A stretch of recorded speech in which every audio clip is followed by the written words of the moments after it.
Hihingi tayo ng paumanhin, o kay attorney Romy kasi Mac, baka naghintay siya. ayan na siya. Alam mo, araw-araw siya. Siya po'y isa sa mga nagtitiis at nanonood sa impeachment trial. Attorney Romulo Macalintal. Opo, ito ho'y nakailan na pong petisyon at oral argument sa Supreme Court kaya pa pinag-uusapan natin dito mga rules of court, mga etc. experience. Walang tatalo kay Attorney Romy Mac. Good morning, Attorney. Good morning, Ted at DJ Chacha at sa inyong mga tagapanood, tagapakinig. Okay, good morning po, Attorney Romy Mac. Pasensya na nga po at medyo napatagal yung usapan tungkol sa Pax Silica. Pero ito, nasa ikawalong araw na po tayo ng impeachment trial ni Vice President Sara Duterte. Sabi nga ni Manong Ted dito, araw-araw po matyaga kayong nanonood nitong impeachment. Ano po ang assessment ninyo dun sa unang 7 araw? Alam yung sa unang 7 araw ay maraming mga oras na naaaksaya, no, ha? Yung mga kung ano-anong mga tanong, mga objections, mga nilalahad ng mga witnesses na hindi naman appropriate o hindi naman material doon sa mga pinag-uusapan. Yung may mga witnesses na talagang pwede naman na magkaroon na ng stipulation doon sa mga pangyayari na dapat sana ay hindi na mapinag-uusapan pa ay lumalabas pa rin. At yung mga pagtatanong minsan ng ating mga senador na kung saan-saan din pumupunta, ayun din ang mga isang bagay kung bakit nagkakaroon ng delay o nagiging matagal ang nasabi mga paglilitis na maaari sanang hindi masyadong naaksaya ang ating panahon at ang panahon ng ating Senado. Attorney Romy Mac, sabi nyo nga po parang maraming oras ang nasasayang. Ano pong pwedeng gawin itong ating mga senator judges, especially ng ating presiding chair, para po kahit papano yung mga tulad nyo po at tulad din namin ni Manong Ted na nababagalan din po dito sa usad ng impeachment, para kahit papano mapabilis naman? Alam mo yung ating mga senator judges, tingin ko lang with due respect to them, hindi lang masyadong tinitingnan o pinag-aaralan yung mga pre-trial briefs na isinadmit ng prosecution at saka ng defense panel. Doon sa pre-trial briefs, makikita na nila doon kung ano yung mga purposes, kung bakit tatawagin nila ang mga witnesses. Ngayon, kung sa tingin nila, yung isa o dalawang witness ay sapat na, yung mga witnesses pa doon ay dapat na hindi na nila ipatawag pa. Katulad halimbawa noong sa witness ng taga-NBI, si NBI official Kalilong at saka si NBI official Lotok, napag-usapan ng lahat yung mga dapat na may kinalaman sa investigation ng NBI. So, kung titingnan nila yung pre-trial brief ng prosecution, makikita nila noon na si NBI Director Matibag ay kanilang ipatatawag for the purpose of proving that he is the NBI Director. Kailangan pa bang i-prove na siya ay NBI Director? Alam na ng buong bansa na siya ay NBI Director, di ba? So yun ang isa sa mga dahilan daw kung bakit siya ipatatawag.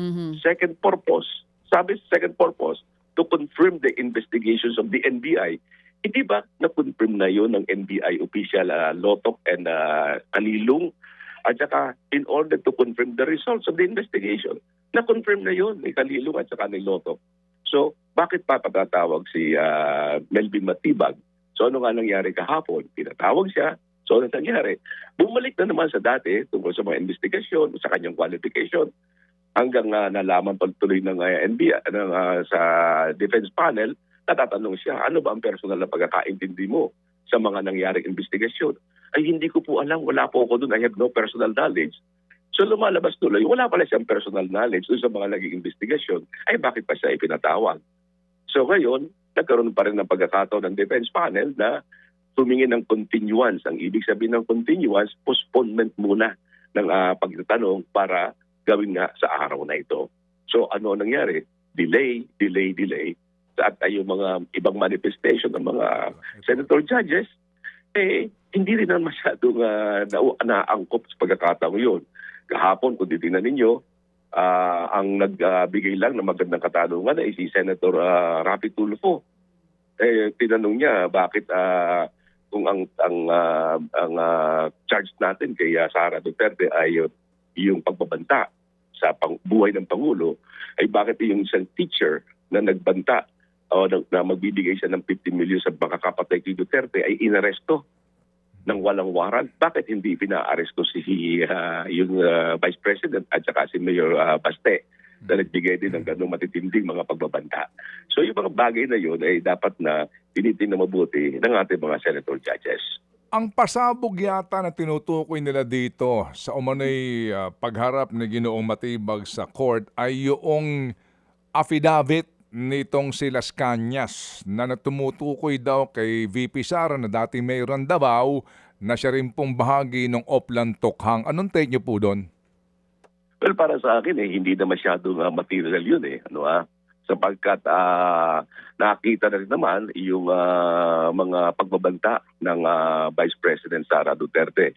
At saka ang pinag-uusapan naman dito ay hindi grave threats, hindi inciting to sedition. Wala naman sa ating saligang batas na ang ground for impeachment ay grave threats or inciting to sedition. Bakit ang parang nangyayari ngayon sa tingin ng taong bayan, ang pinag-uusapan nila, nagkaroon ba ng grave threats? Nagkaroon ba ng inciting to sedition? Hindi yun Ang sinasabi ng saligang batas, high crimes. Dapat ang pinag-uusapan dito, yung bang grave threats at saka inciting to sedition constituted high crimes? Yung bang alleged grave threats niya, high crime ba yun? Wala akong narinig sa ating mga senator judges, wala akong narinig sa ating mga lawyers ng prosecution defense panel na nagsabing, do you consider the grave threats and the alleged inciting to sedition as high crimes para magwarrant ng impeachment ng isang impeachable official? Narinig ba ninyo na dinefine nila what is a high crime? Maging ang Korte Suprema ay wala pang definition dito, Pero para sa akin, ay dapat na ipaliwanag natin sa taong bayan na hindi po grave threats ang ating pinag-uusapan dito. Hindi po inciting to sedition. Kasi ang grave threats and inciting to sedition, yan ay nasa revised penal code. Yan ay recognizable by a regular court at hindi ng impeachment court. Dapat sasabihin nila na yung mga pagbabantang yan, ay ang mga yan, ay ito ba ay may tuturing na high crime? So yun, gano'n So sa akin, ano kinalaman noong kay Las Cañas para ipatunayan pa yung high crimes na yun. At pangalawa, parang lumalabas na yun daw ay unsigned. Kung yan ay unsigned, siyempre, tama rin naman ang defense panel. Sabihin bakit niyo pinag-uusapan yan Hindi naman yan na permado. Sino ang makakapagpatunay na yan ay talagang pinirmahan? Kung yan ay unsigned, ito kasi sinasabi nila, hindi notaryado. So para sa akin, nag-aksaya lamang ng panahon ng prosecution para i-present ang nasabing mga dokumento na hindi naman pala admissible in evidence. Attorney, sa inyo pong tinagal-tagal ng pagbibista sa mga hukuman, kapag ba gano'n na nagpresenta ang prosecution ng isang dokumento na hindi naman notaryado ni walang pirma no sinasabing nagsasalaysay, yung ba'y dapat pinagbibigyan pa ng husgado na basahin yun on record? Well, dapat hindi na. Dapat yun antimano ay hindi na dapat pinagbigyan. Alam mo, medyo nag-comment doon si Senator Pia Cayetano kahapon. Sinasabi niya na dapat hindi natin inaalaw yan kasi nga unsigned yan Pero ang mali doon, with due respect to Senator Pia Cayetano, dapat nung marinig niya, nag-ruling ang presiding officer, dapat nag-object siya sa ruling. Kung talagang ang objection niya, ang kanyang objective ay para sabihing mali ang ruling, dapat nung sinabi ni Senator Chis na we will allow that document, dapat tumayo siya. Your Honor, Mr. Presiding Officer, I would like to register my objection. Kasi under the rules, under Section 6 ng kanilang rules, or Rule 6, anumang motion, ay i-rule. The motion should be ruled by the presiding officer. Ang presiding officer ang may karapatang gumawa ng ruling sa motion. Ngunit, yung kanyang ruling ay subject to the objection of any member ng tribunal. Kapag nag-ruling siya at tumayo isang tribunal na ay object to that ruling, magkakaroon ng botohan ngayon kung yung majority of those present ay sang-ayon o hindi sang-ayon sa nasabing ruling ng presiding officer. Opo. In other words, attorney, kung pakikinggan mo rin si Ginoong Escudero, niliwanag niya naman sa simula na ang mga senador, mamaya na kayo sumabat. Di ba sabi niya, mamaya na kayo sumabat, mamaya na kayo sumabat, hayaan natin sila muna matapos. Yun po yun, ano? So, Yeah. yun ang kanyang unang paglatag ng panuntunan. Pero kaninyo, nung nagmosyon ang defense, sinabi na, wag nating hayaan mabasahin ito. Tama, pero nag-rule ang presiding officer, dapat doon pa lamang po nag-point of order na siya. Doon pa lamang sa Dapat- Opo. Yes, oo. Yun na kasi ang pagkakabasa ko, yun ang pagkakaintindi ko yes. sa rule ng impeachment ng Senate. Ano, Opo. At yun sa Rule 6, kung titingnan ninyo, lahat ng motion will be decided by the presiding officer. So kung hindi sila nag-object, ibig sabihin, okay sila pumapayag na gano'n ang maging panuntunan o ruling ng impeachment court. In other words, nung siya po ay kumontra, tapos na, nabasa na eh. Tapos na. Oo, nandun na eh. Nakita na ng lahat eh. At saka mark in evidence na yun. So, ayun eh, mangyayari na lamang yan sa tinatawag na formal offer of evidence. Kasi sa bandang huli niyan, kapag natapos ng trial, the parties will be given the chance to formally offer their evidence. And once they formally offer in evidence iyang nasabing dokumento na yan, affidavit, i-object ngayon yan ng defense panel na inadmissible kasi it is unsigned. Okay. So ngayon, sir, okay, Cha, tuloy mo. May pahabol lang ako na tanong. Attorney, Hindi, tuloy mo na. Oo. Sorry, I just have to butt in with that particular issue. Well, at itong least kay, ngayon malinaw na nga. Las Cañas. Eh. Oo. Kumbaga na late ng objection si Senator Pia. Attorney, yung next week po na mangyayaring impeachment, isang araw lang eh, compared dun sa normal na 3 times a day. Kasi nga po, may mangyayari na SONA ang Pangulong Marcos Jr. and other things na kailangan din nilang gawin. Sa tingin niyo po ba makaka-apekto po yung schedule na ganyan dun sa momentum na meron na yung impeachment ngayon? Paano po kaya? Well, sa next week naman siguro hindi na masyado magkakaroon ng anong tawag dito, ng delay. Depende rin naman yan sa mga witnesses na kailangan i-present.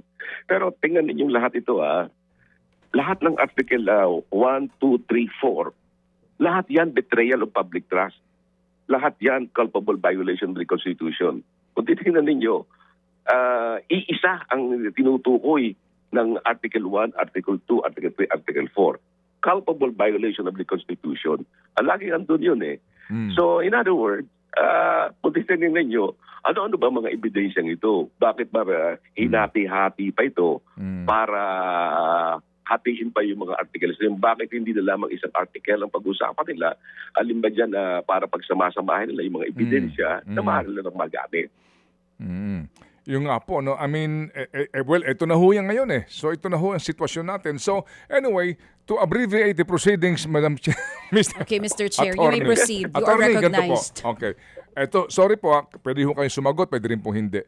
Kayo po, Okay. Article 4, yan ho bang napanood nating lahat na nanglilisik ng mga mata, pagmumura po at pagbabanta, alam niyo na yun, no? Ginawa ng Vice President.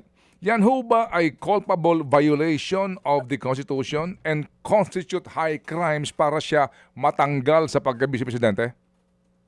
Well, sa akin, with due respect sa mga defense panel at saka sa prosecution, hindi naman ako experto sa ganyan. Pero sa nakikita ko, parang hindi high crime siya na may tuturing. Hindi pa high crime siya, kundi talagang yan ay criminal case cognizable by the regular trial courts. Na po pwedeng papanagutin siya sa regular offense or felony. Tinasabi nga nila nun, what is the difference with felony and offense? Ganun. Okay. So maaaring ipapasok lamang yan sa revised penal code. Kaya dapat inuna na nila itong mga mas matitindi.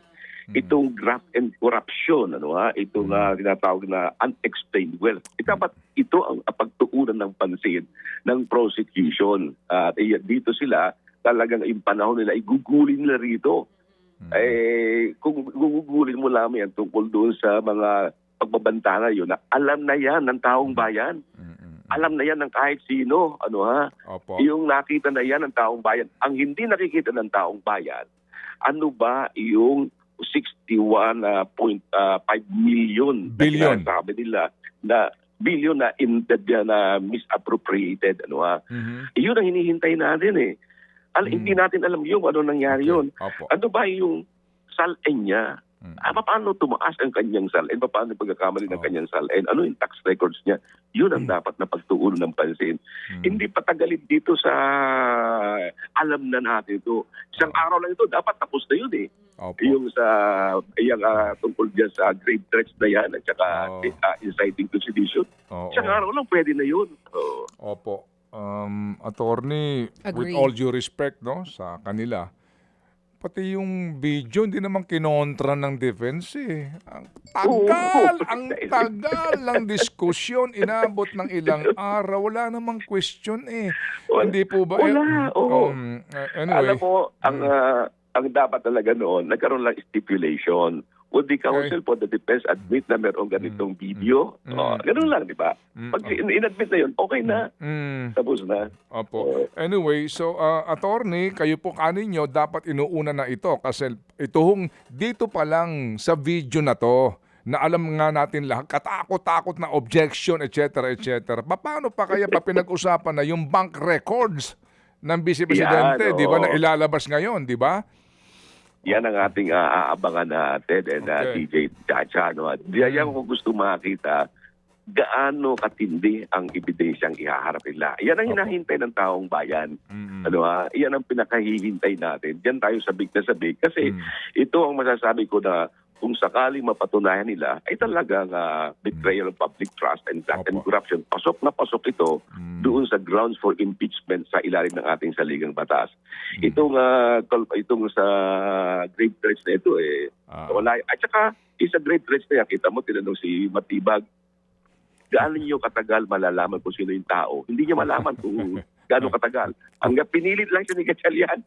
Sir, pwede siguro mga 3 to 6 months. 3 to 6 months pa malalaman niyo kung sino. Kung meron talagang tao, di ba? Oo. Alam mo, ako natutuwa ako kay Senator Gatchalian ha. Siya nakaupo lang doon. Tahimik, pero pag siya nagtanong, boss, maganda ang kanyang ang kanyang line of questioning tsaka napakahinay ng kanyang Yes. So gandang kung abogado lang yon, bagay na bagay sa kanya maging presiding officer. Opo. Well, sabi nga po nila, sa mga panahong ito, diyan sa Senado, silence is golden. Amen. Oh, yeah. Opo. Anyway, so thank you for giving us your precious time, attorney, kasi we are non-lawyers. And as you know, Yeah, it we is need so the difficult. help. Yeah, as non-lawyers, kailangan maintindihan to. Ted. Yeah, anytime, Ted. At sana naman, makatulong din ang mga sinasabi ko at sana, makita rin ng taong bayan. Ang kahalagahan na ito ay lagi rin sinusubaybayan. Tama? Opo, yes sir. Sa isyong ito, lahat tayo may pakialam. Salamat, attorney. Thank you po. Ay, salamat, Ted, and DJ Chacha, and sa inyong mga tagapanood, tagapakinig. Thank you. Attorney Romulo Makalintal.